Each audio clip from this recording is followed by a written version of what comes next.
Tell us a bit about who you're influenced by. Well, I'm pretty heavily influenced by Judas Priest. And I've seen recently that you're a huge Motley Crue fan. I'm a huge Motley Crue fan, a huge Motley Crue fan. Daniel, you're... Yeah, I grew up on Iron Maiden, and he was growing up on Judas Priest pretty much. Yeah.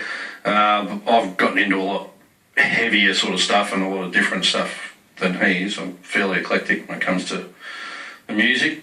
So, yeah, I like a lot of Five Finger Death Punch, a lot of Disturbed, things like that. Yep. So, and Stone Sour and everything like that, really loving that at the moment. So how do you find that the different influences, like you've got a bit more modern sort of influences as far as Five Finger Death Punch and Disturbed, and the old school influences combine to make the Killer Main sound? Yeah, I think it does to a certain extent, but I think, also add to the fact that he and I have been sort of playing together for 20 odd years sort of thing.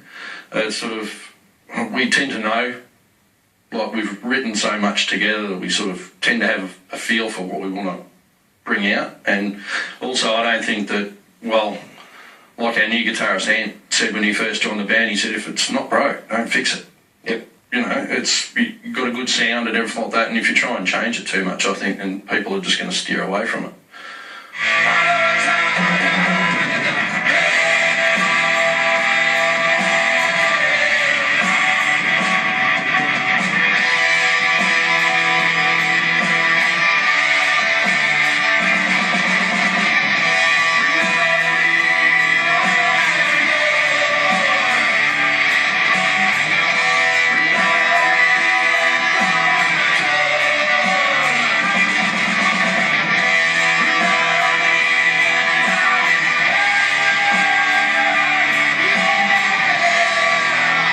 Do you ever find it hard to sort of be trying to make a band happen and keep your family happy at the same time?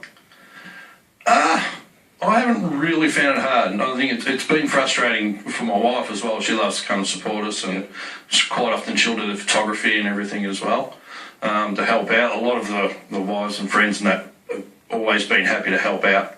You know, Thorin's partner Sandra, and that she's always filming us and everything when we do the gigs. Yeah. It's been frustrating for my wife sometimes because she can't come all the time because we can't get kids looked after and things like that. But we do the best we can, and we try and work out rehearsal times and that around as much as we can do.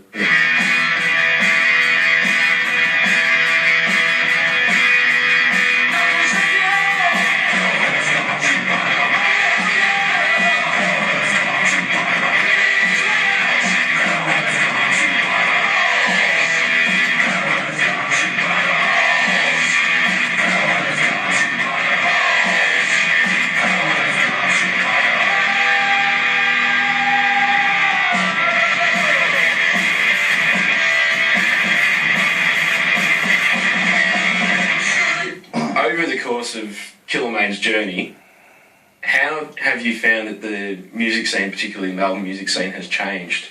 Back in the late 80s, early 90s, you still had your ESPYs and... The ESPY's been around. That's been around for years. A long, long time. And Central Club was like a hive. There was a lot of good pub venues. Yeah. Come mid-90s, when they let the pokies all in, I think the Melbourne music scene has suffered for a long, long, long time because of that one reason. And it's starting to come back, or it has in the last maybe 5 or 6 years, where there seems to be a healthy bunch of bands in Melbourne, and there's a lot of great bands. I mean, I could name a million of them, and you've probably interviewed most of them. So I think we're in a good place at the moment, but for the punters, we need the punters to get out and support live music. I think in this digital age, I think people are so engrossed in sitting on their butts on a couch watching TV or on a computer or whatever they're doing. It was really healthy in that 80s period, and then just started to wane off because of that. I think that one thing, that pokey thing, really did change a lot. Yeah, I think you hit the nail on the head there. You had the big lager barns back then, like the Manhattan and The Village Green was a bigger venue than what it is now, and that's only just reopened in the last couple of years as a live venue. And I think it's just the way it is today. Now it's coming back. They're starting to notice the bands get punters in. Maybe there's not as much drinking going on over the bar because of, you can't get caught drink driving because that's bad, kids, and all that stuff.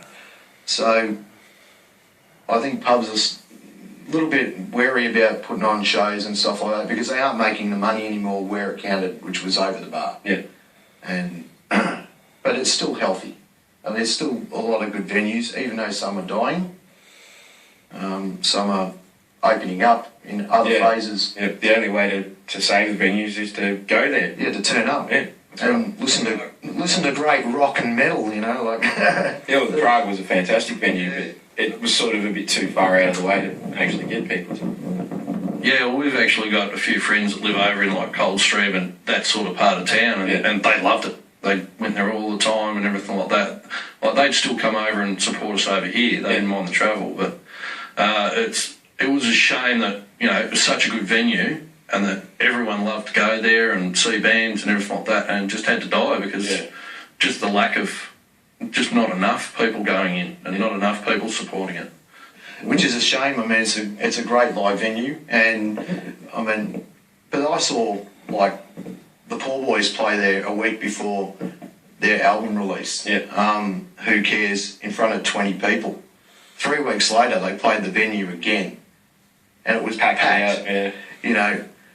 So unless you'd known back then, you weren't going to get big crowds. Same thing with the Screaming Jets. Exactly the same thing I saw happen. There probably would have been 10 people at the most for the Screaming Jets. Crazy. And probably 3 months later, when they returned to that venue, couldn't get near it. So that's the changes in the scene. Definitely. But the Prague location, too far out, no public transport. That means you have to pay for cabs and whatever not. Else, I think Central Club's just been lost and needs to be reinvigorated, I think. They still have a lot of gigs there, but it's hard to get people there. The CBD clubs, I think they even struggle, to the most point, because a lot of people don't want to go into town. And I see the SB thriving. Expensive. I see the SB thriving because you can get there from just about any angle of town without any problem. Parking isn't really an issue down in St Kilda. There's plenty of places for you to park, but you can still walk not even that far to get to most of the venues. It just seems to be the hive of live music. If there was a lot more going on in St Kilda, I think maybe that's where Melbourne should be looking. Alright, well thanks for joining us guys, it's been great chatting to you, and we'll get out to a Killamane gig in the very near future. Thanks Shane, thanks Andrew, and thanks for your time and giving us the opportunity to come down and talk. No worries. Alright, well that was our interview with Killamane. Hope you guys enjoyed the show. Now, again, we have exclusive content on our YouTube channel, so extended interview footage, bonus reviews, go and check it out. But until next week, same time, same place, I'm Andrew on behalf of Dave. Until next week, I'm Dennis. I'm Jimmy. Drink up and rock on!